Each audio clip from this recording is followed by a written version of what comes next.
नमस्कार दोस्तों, हरिओम, ओम साई राम, जय माता दी, हर हर महादेव। तो जैसे कि मैं कह रहा था, तो मैं सोमेंद्र दास आप सब लोगों का सबसे पहले तो इस्तकबाल करता हूं मेरे YouTube channel Dashing golden diaries पे।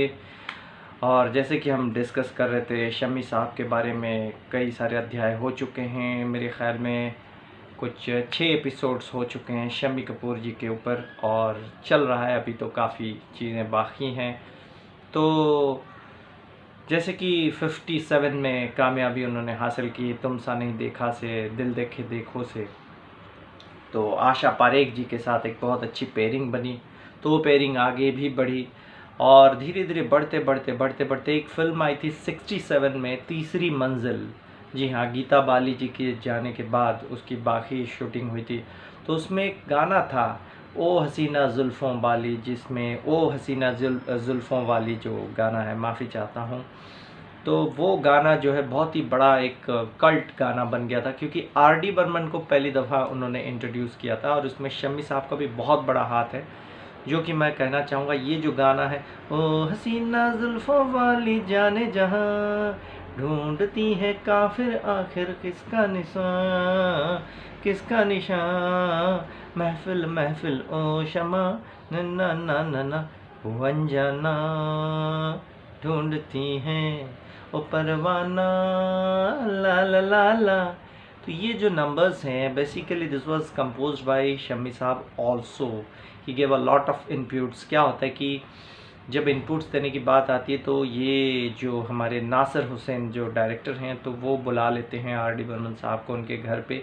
तो एक बहुत अच्छी, देखिए उस ज़माने में एक केमिस्ट्री हुआ करती थी, डायरेक्टर, एक्टर, म्यूज़िक डायरेक्टर, पार्श्व गायक जो हैं, क्या कहते हैं, प्लेबैक सिंगर, ये सब बैठ के कंपोज करते हैं। एक दिल से दिल लगा रहता है और उसमें काम बन जाता है, और काम जब दिल से होता है तो प्रोडक्ट जो फाइनल निकलता है बहुत ज़बरदस्त होता है। ऐसा नहीं कि डायरेक्टर खाली कहेगा कि मैं टेक्निकली साउंड हूँ लेकिन मैं आर्टिस्टिकली नहीं। तो डायरेक्टर भी पूरी आर्ट के अंदर इन्वॉल्व रहता है, उसके दिल से गाने निकलते हैं, उसके दिल को छू जाता है कोई गाना, तो वो कहता है कि नहीं भाई ये करना है। और एक्टर तो शम्मी साहब म्यूज़िकल माइंडेड है, तो वो कहते हैं कि मैं ऐसे परफॉर्म करूँगा तो मुझे ऐसा गाना चाहिए। तो ये गाने पे बहुत बड़ा इनपुट उन्होंने दिया था, उनका जो योगदान बहुत बड़ा था। और भी ऐसे कई गाने हैं जिसमें उन्होंने इनपुट बहुत ज़्यादा दिया था। इनफैक्ट खाली यही नहीं है, आर.डी. बर्मन साहब को तो बहुत बड़ी सफलता मिली थी इस फिल्म में, और तीसरी मंजिल से वो बाहर आए थे। और उसके बाद देखिए देव साहब ने उन्होंने ले लिया, क्योंकि एस.डी. बर्मन के वो बेटे हैं। वो हम अलग डायरी पे ज़रूर बात करेंगे, क्योंकि S D. Burman another talent of Indian cinema, बहुत बड़ा योगदान है। तो उसी प्रकार क्या हुआ कि आर.डी. बर्मन का एक तरह से जन्म हुआ था। तो उस पे भी आशा पारेख जी के साथ में केमिस्ट्री बनी। और उसी साल एक फिल्म आई थी उससे 2 साल पहले, एन इवनिंग इन पेरिस, जिसमें बहुत ज़बरदस्त गाने हैं। तो जैसे कि वो एक हेलीकॉप्टर से वो आते हैं और एक गाना वो परफॉर्म कर जाते हैं, जो है कि आसमान से आया फरिश्ता, आसमान से आया फरिश्ता, प्यार का सबक सिखलाने, लाया हूँ मैं दिखलाने, वो कहो प्यार है तुमसे, और जाना कहो प्यार है हमसे, जा जा। तो ये जो है उन्होंने शर्मिला टैगोर जी के साथ में जो केमिस्ट्री बनाई, वो भी ज़बरदस्त थी। और जिस तरह वो हेलीकॉप्टर से आते हैं, तो वो एक उसके ऊपर किस्सा है, किसी दिन बताऊंगा, क्योंकि अभी चीज़ों को आगे बढ़ानी है। तो 65 में फिर ये फिल्म आई थी an evening in Paris, and धीरे धीरे उसी समय ये कश्मीर की कली जो आई थी, वो भी ज़बरदस्त, तारीफ़ के बारे में मैंने बताया कैसे फेमस हो गया था, उसमें भी शर्मिला टैगोर जी के साथ केमिस्ट्री बनी थी। वहाँ पे एक रूरल वोमेन के रूप में वो आई थी, और यहाँ पे देखिए एक मॉडर्न गर्ल की तरह मतलब वो उन्होंने अपने आप को किया था, डायरेक्टर ने किया था। दोनों फिल्में जो है शक्ति सामंत जी ने डायरेक्ट की थी, जो कि बहुत बड़े डायरेक्टर हैं। तो बहुत ऊपर जाने के बाद, जंगली से जब याहू गाना करने के बाद, जब सायरा बानो जी के साथ में काम किया था, याहू, जी हाँ। और सायरा बानो जी बड़ी खूबसूरत दिखती थी उस फिल्म में, और वैसे तो बहुत ज़बरदस्त खूबसूरत तो हैं ही। और अल्लाह उनको अच्छी सेहत दे, उनके पतिदेव को अच्छी सेहत दे, और ऐसे ही आगे चलते जाएं, उन्हें जन्नत नसीब हो धीरे धीरे बाद में। लेकिन ये है कि यहाँ पे भी वो जन्नत पा रहे हैं दोनों पति पत्नी साथ में रह के। तो कैसा है कि तो सायरा बानू जी के साथ केमिस्ट्री बनाई, आशा पारेख जी के साथ केमिस्ट्री बनाई, शर्मिला टैगोर जी के साथ केमिस्ट्री बनाई, फिर और कल्पना करके एक हीरोइन है उनके साथ केमिस्ट्री बनाई। हर हीरोइन के साथ काम किया, जानवर, पड़ोसन और ब्लफ मास्टर और कश्मीर की कली, एन इवनिंग इन पेरिस, तीसरी मंजिल, जंगली, इस तरह की तमाम हिट पिक्चरें देने के बाद 57 से 65 तक वो पीक पे रहे। और शम्मी कपूर जो कि एक स्ट्रगल कर रहे थे, कोई जान नहीं रहा था, सिर्फ जानते थे कि हाँ कपूर साहब के परिवार का एक सदस्य है, बस ऐसे ही कुछ कर रहा है, गीता बाली जी के हस्बैंड हैं या पृथ्वीराज कपूर का बेटा है। लेकिन वो द शम्मी कपूर बन गए अपने बलबूते पर। गीता बाली जी का ऑफ कोर्स योगदान रहा, जैसे कि मैंने कहा था। तो 67 तक वो पीक पर पहुंच गए थे, 61 से इनफैक्ट। और the Shammi Kapoor back to back hit दिए जा रहे थे। लेकिन इतना उठने के बाद जो होता है नीचे भी गिरना पड़ता है। कहते हैं ना कि ऊपर वाले की देन है, तो जब तक उसकी मर्जी रहेगी, लेकिन उसको कुछ और मंजूर है। इसका मतलब ये नहीं कि सफलता के शिखर से जब आदमी गिरता है तो उसके लिए कुछ अच्छा नहीं होता है। हो सकता है कैरेक्टर आर्टिस्ट भी बन जाता है कुछ और। लेकिन क्या हुआ कि 65 में गीता बाली जी चली गई और उन्हें बहुत दुख हुआ था कि गीता बाली जी उनकी आगे की सफलताएं देख नहीं पाई, तो उन्हें दुख लगा। और वो जिस तरह से आगे बढ़ती गई, बढ़ते गए और गीता बाली जी जो है आगे बढ़ते बढ़ते भी वो भी चल बसी। तो एक चिकन पॉक्स टाइप ऑफ एक स्पेशल वायरस हुआ था, तो बेचारी चली गई। लेकिन उसके बाद ऐसा हुआ, शम्मी साहब अकेले पड़ गए थे, जैसे कि मैंने कहा। तीसरी मंजिल के बाद तीसरी मंजिल सुपरहिट हो गई, तो वो कहीं ना कहीं एक हमसफ़र की तलाश में थे। कहा जाता है कि हेलेन जी के प्रति उनका एक आकर्षण हुआ था, लेकिन ब्याह नहीं हो पाया था।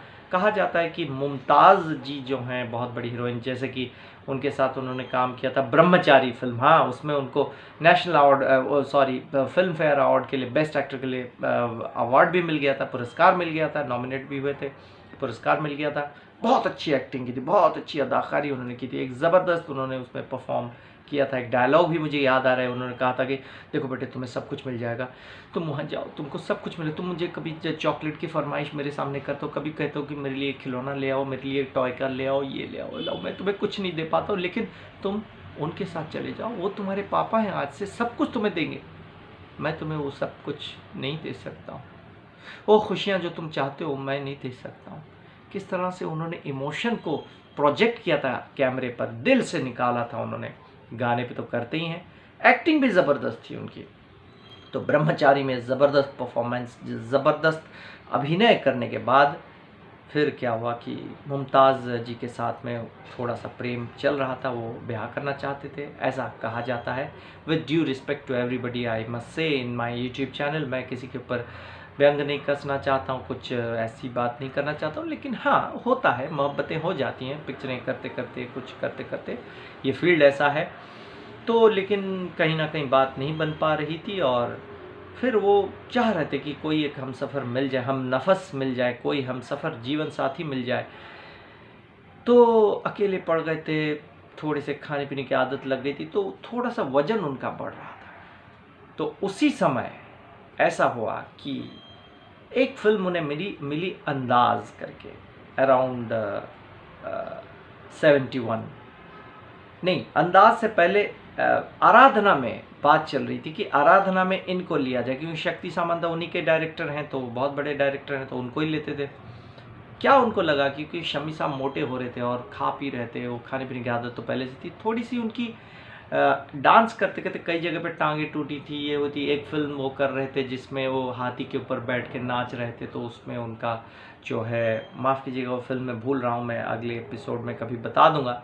तो उसमें हाँ राजकुमार करके, राजकुमार मैं हूँ राजकुमार, ऐसे करके गाना गा रहे थे। तो हाथी के ऊपर बैठ रहे थे, तो एलिफेंट जब वो सर मोड़ता है ना, तो उस पर क्या होता है कि उनका ऐसा वो टांगे जो होती हैं वो हल्का सा वो टूट जाता है। तो उस पर क्या होता है कि हड्डी टूटता है, तो उस पर क्या होता है कि वो गाना क्योंकि करना था उनको, स्पॉन्टेनियस एक्टर थे, तो उन्होंने छोड़ा नहीं, उन्होंने गाने के लय में वो परफॉर्म करते गए, चाहे हड्डी टूटे कुछ भी टूटे।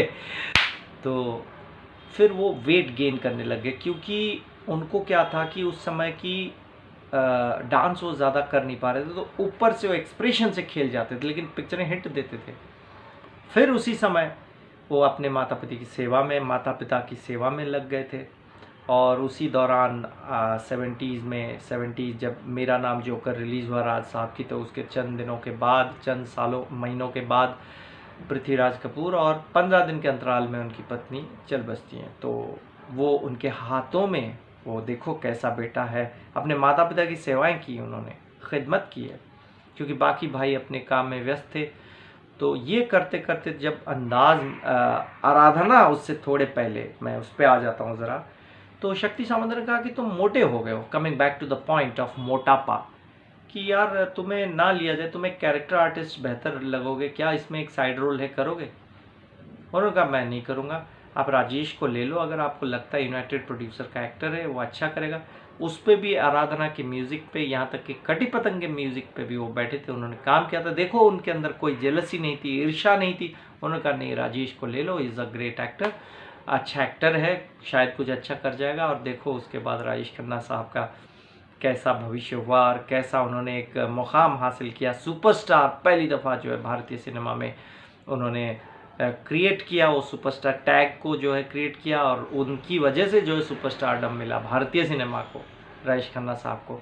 वो तो खैर एक सबसे बड़ी डायरी होगी, वो अलग से बात करेंगे। सौमेंद्र दास एक के बाद एक बताता जाएगा आप लोगों को। लेकिन 69 की फिल्म जब आराधना नहीं मिली, तो शम्मी साहब को दुख नहीं हुआ। He is a big man, he has a big heart, and उन्होंने बोला क्या है, लार्ज हार्टेड पर्सन हूँ मैं, बड़े दिल वाला हूँ मैं, तो जो मिलता जाएगा करता जाऊँगा। कुछ इनकम्प्लीटेड पिक्चरें थी वो कर रहे थे, तो उसी समय अंदाज मिली उन्हें। अंदाज में वो मेन लीड थे, जिसको आज लीड कहते हैं हम, उसमें हीरो बोलते थे उस समय।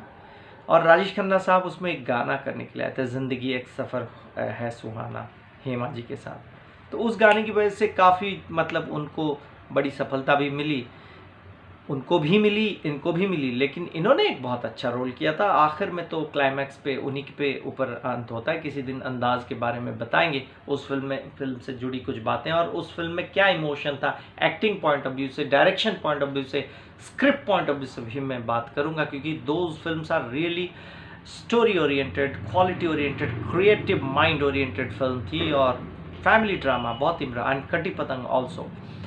बट क्या है कि शम्मी साहब ने अंदाज में काम किया, तो वहाँ पे उनका जो बेली फैट और ये सब थोड़ा बहुत, और यहाँ पे चिन भी हल्का फुल्का दिखने लग गया। तो कहीं ना कहीं क्या हुआ कि गीता बाली जी चल बसी थी और वो अकेले पड़ गए थे, तो उनको लग रहा था कि मेरी ज़िंदगी में भी माता पिता भी चल बसे थे, तो ऐसा होना चाहिए कि अब मुझे शादी कर लेनी चाहिए। तो उस समय कैसे उनकी शादी हुई, तो ये ज़रा अगली दफ़ा बताऊंगा, अगले एपिसोड में, अगले अध्याय में। समय भी बढ़ता जा रहा है दोस्तों, और रात भी हो रही है, तो तब तक इतना देख लीजिए। अंदाज तक मैंने बात कर ली, काफ़ी सुपरहिट पिक्चरों का नाम ले लिया, ब्रह्मचारी का नाम ले लिया जिसमें उन्होंने पुरस्कार जीता था, और आगे बहुत सारी पिक्चरों का नाम भी मैं लूँगा जिसमें एक चरित्र अभिनेता, बतौर एक चरित्र अभिनेता उन्होंने कैसे ज़बरदस्त काम किया, और कैसे उन्होंने जो है अच्छे अच्छे किरदार हम लोगों को दिए, तो वो भी हम बताएंगे, और क्या फिर बदलाव आता है। लेकिन उनकी शादी की बात ज़रूर करेंगे, दूसरी शादी की बात, और बहुत सारी चीज़ें जो कि दिलचस्प किस्से हैं जैसे कि मैंने बताया, वो भी बताऊंगा मैं। Till then stay tune to my YouTube channel Dashing Golden Diaries. Thank you so much. Soumendra Das के साथ जुड़े रहिए, ऐसी नई नई चीज़ों के साथ और चीज़ों को जानने के लिए जुड़े रहिए।